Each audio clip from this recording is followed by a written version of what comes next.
एक सवाल जो आपको रात को सोने नहीं देगा। 1913 से 2013 तक 100 साल में वक्फ बोर्ड के पास जमा हुई जमीन थी 18 लाख एकड़। लेकिन 2013 में एक ऐसा बिल आया जिससे 2013 से 2025 के बीच में 12 साल में 21 लाख एकड़ जमीन उसमें जुड़ गई। ये मैं नहीं कह रहा, इंडिया के होम मिनिस्टर अमित शाह ने लोकसभा के पार्लियामेंट रिकॉर्ड में कहा। जरा कंपेयर कीजिए, इंडिया का सबसे बड़ा लैंड ओनर कौन है? Indian army. सेकंड नंबर पे सबसे ज्यादा जमीन किसके पास है? इंडियन रेलवे के पास।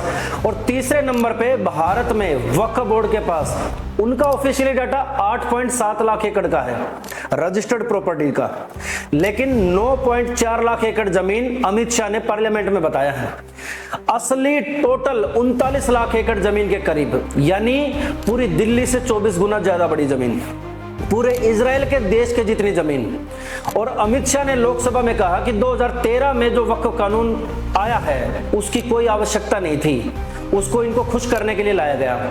2014 के इलेक्शन से ठीक पहले 13 में रात में लुटियंस दिल्ली के 123 हाई प्रोफाइल प्रॉपर्टी, जिसमें राष्ट्रपति भवन की प्रॉपर्टी है, एयरफोर्स की प्रॉपर्टी है, डीपीएस स्कूल की प्रॉपर्टी है और बहुत बड़ी बड़ी ऐसी अरबों खरबों की प्रॉपर्टी है जो वक्फ बोर्ड को ट्रांसफर कर दी गई। दिल्ली वक्फ बोर्ड ने नॉर्दर्न रेलवे की जमीन को वक्फ में डाल दिया, हिमाचल प्रदेश की जमीन को वक्फ में डालकर अनऑथोराइज्ड मस्जिदें बना दी गई। तमिलनाडु में 1500 साल पुराने तिरुचेंदूर मंदिर की 400 एकड़ जमीन वक्फ प्रॉपर्टी घोषित कर दी गई। 1500 साल पुराने हिंदू मंदिर की जमीन को वक्फ बना दिया, जबकि 1500 साल पहले पूरी धरती पे ना वक्फ था, ना कोई अल्लाह था, ना मुसलमान था, ना कोई उसको बताने वाला था। अब सबसे बड़ा सवाल, 39 लाख एकड़ जमीन शहरों में प्राइम प्रॉपर्टीज, इतनी दौलत तो इतनी इनकम कितनी होनी चाहिए? अमित शाह ने पार्लियामेंट में बताया सारी वक्फ जमीन मिलाकर एनुअल इनकम 126 करोड़ रुपए। 39 लाख एकड़ जमीन, लाखों करोड़ की वैल्यू और इनकम केवल 126 करोड़। सच्चर कमेटी ने कैलकुलेट किया था कि यह जमीन प्रॉपरली मैनेज की जाए तो सालाना इनकम 12,000 करोड़ हो जाती है, और ये बता रहे हैं 126 करोड़, यानी 11,874 करोड़ हर साल जा कहां रहे हैं। अमित शाह ने बताया कर्नाटक में 29,000 एकड़ वक्फ जमीन कमर्शियल यूज के लिए लीज पर दी गई है। 2001 से 2012 के बीच 2 लाख करोड़ की वक्फ जमीन प्राइवेट इंस्टीट्यूट को 100 साल की लीज पर दी गई है।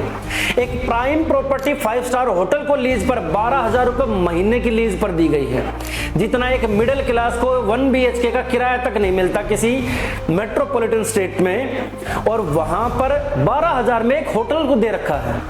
छत्तीसगढ़ में वक्फ जमीन की value 5,000 crore, annual income 5 lakh से भी कम, यानी 5,000 करोड़ की जमीन 5 लाख कमाती है। 90% जमीन इलीगली ऑक्यूपाइड है।